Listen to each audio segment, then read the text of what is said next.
સંતોની કેડીએ. લેખક father આમ્બ્રોઝ Dabhi. 14મી August સંત મેક્સમિલિયન કોલ્બેનો તહેવાર.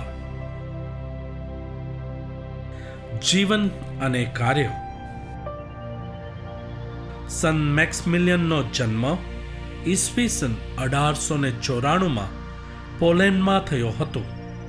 તેમનું સ્નાન સંસ્કારનું નામ રાયમુંદ હતું, પણ તેઓ જ્યારે ઈસવીસન 1907 ફ્રાન્સિસ્કન સંઘમાં જોડાયા ત્યારે મેક્સમિલિયન નામ ધારણ કર્યું. રોમ ખાતે તત્વજ્ઞાન અને દેવ વિદ્યાનો અભ્યાસ કરી ઈસવીસન 1919 પુરોહિત દીક્ષા ગ્રહણ કરી.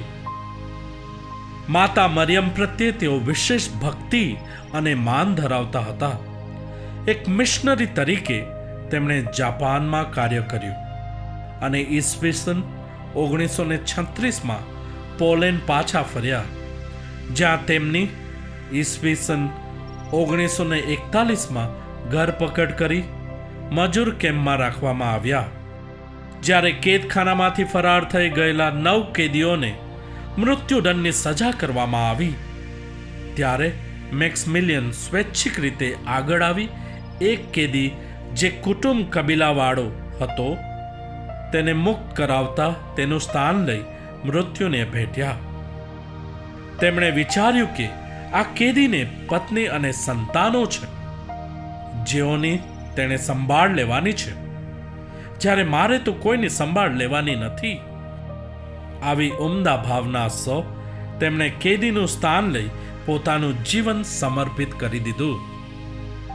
મેક્સમિલિયનને ભૂખે તરસે રીબાવીને છેવટે તેમને ઝેરી ઇન્જેક્શન આપી મારી નાખવામાં આવ્યા. મેક્સમિલિયનના આવા ઉમદા કાર્યને લઈને પેલો સજા પામેલ કેદી મુક્ત થયો. તેઓ 41 વર્ષની વયે મૃત્યુ પામ્યા અને ઈસવીસન 1983 તેમને સંત તરીકે જાહેર કરવામાં આવ્યા. ચિંતન.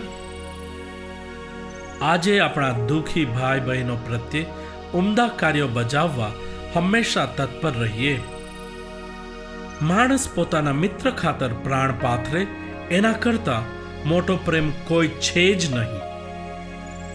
આપણા જીવનમાં પ્રભુ ઈસુના મહાન પ્રેમનું અનુકરણ કરીને અન્ય માટે સમર્પિત થઈ જઈએ.